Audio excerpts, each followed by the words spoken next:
Hello बच्चों, let's read the question. Question says integration dx upon 2x square plus x plus 3। इस question को करने के लिए हम इसका की कॉन्सेप्ट समझते हैं। तो इसका की कॉन्सेप्ट है integration 1 upon a square plus x square dx equal होता है 1 upon a tan inverse x upon a plus c के। नाउ हमारा क्वेश्चन है integration dx upon 2x square plus x plus 3। इस टाइप के क्वेश्चन में सबसे पहले हम डिनोमिनेटर में जो पॉलिनोमियल गिवन होता है उसका परफेक्ट स्क्वायर बना लेते हैं। तो यहाँ क्वाड्रेटिक पॉलिनोमियल है तो हम इसका परफेक्ट स्क्वायर के फॉर्म में लिखते हैं इसे।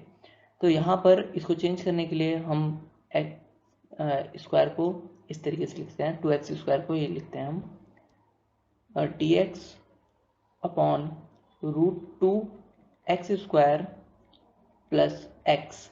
नाउ अब हम यहाँ पर 1 अपॉन 2√2 के स्क्वायर को ऐड करेंगे और 1 अपॉन 2√2 के स्क्वायर को सब्ट्रैक्ट करेंगे एंड प्लस 3।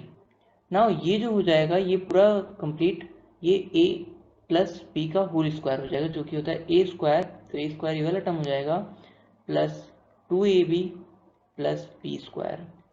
यहाँ से जो a है वो √2x है तो नाउ इसको √2x प्लस 1 अपॉन 2√2 का ये स्क्वायर हो जाएगा। इसको ओपन करते हैं तो हो जाएगा √2x स्क्वायर का square plus 2 into √2x into 1 upon 2√2 plus 1 upon 2√2 का स्क्वायर।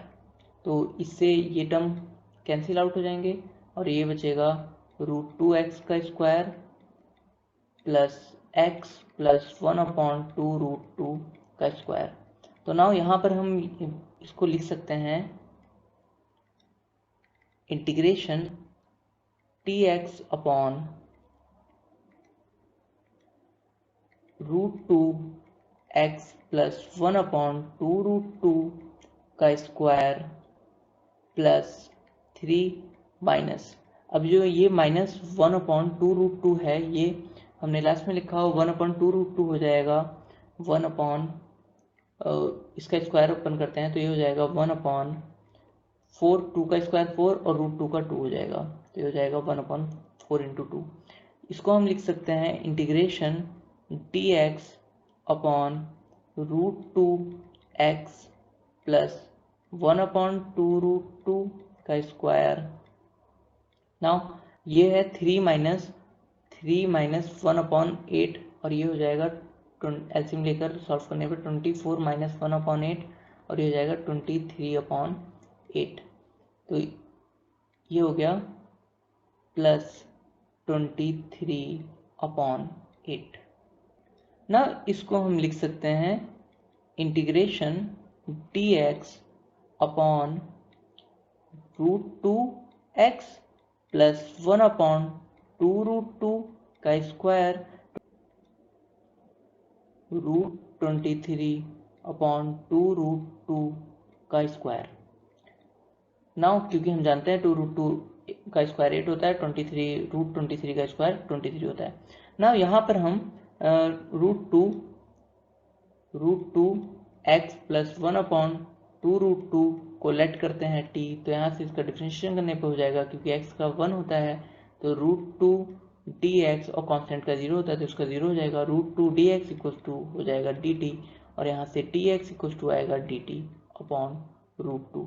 नाउ इस इंटीग्रेशन में वैल्यू पुट करने पर ये हो जाए equals to integration dt upon √2 into, अब हम यहाँ पर वैल्यू पुट करते हैं तो √2x प्लस 1 अपॉन 2√2 की जगह पे हम t पुट करते हैं तो ये हो जाएगा t का स्क्वायर प्लस √23 अपॉन 2√2 का स्क्वायर। नाउ हम जानते हैं √2 जो कांस्टेंट है तो इसके वजह से इंटीग्रेशन से बाहर लिख लेते हैं तो ये हो जाएगा 1 upon √2 integration dt upon t square plus √23 upon 2√2 का स्क्वायर। नाउ यहाँ पर हम फॉर्मूला लगाएंगे integration 1/x² plus a² dx का, जो कि होता है 1/a tan inverse x/a plus c। तो नाउ हम फॉर्मूला लगाते हैं, तो ये हो जाएगा 1/√2 इंटू 1/a, जो a है यहाँ पर √23 अपॉन 2√2 है, इंटू लॉग और tan inverse into tan inverse x upon, तो यहाँ पे जो वेरिएबल है वो t है, t upon √23 upon 2√2 plus c। Now इस √2 से ये √2 कैंसिल हो गया, और ये जो √2 है ये ऊपर t के साथ मल्टीप्लाई में चला जाएगा, तो ये जो 2 है वो भी ऊपर जाएगा, और ये हो जाएगा 2/√23 tan inverse 2√2t upon √23 plus c। Now हम t की वैल्यू पुट करते हैं, तो t हमने लेट किया था √2x प्लस 1/2√2 को, तो यहाँ पे वैल्यू पुट करते हैं, तो ये हो जाएगा 2/√23 plus tan inverse 2√2 into √2x plus 1/2√2 plus upon √23। इसकी मल्टीप्लाई करने पर ये हो जाएगा 2/√23 tan इनवर्स,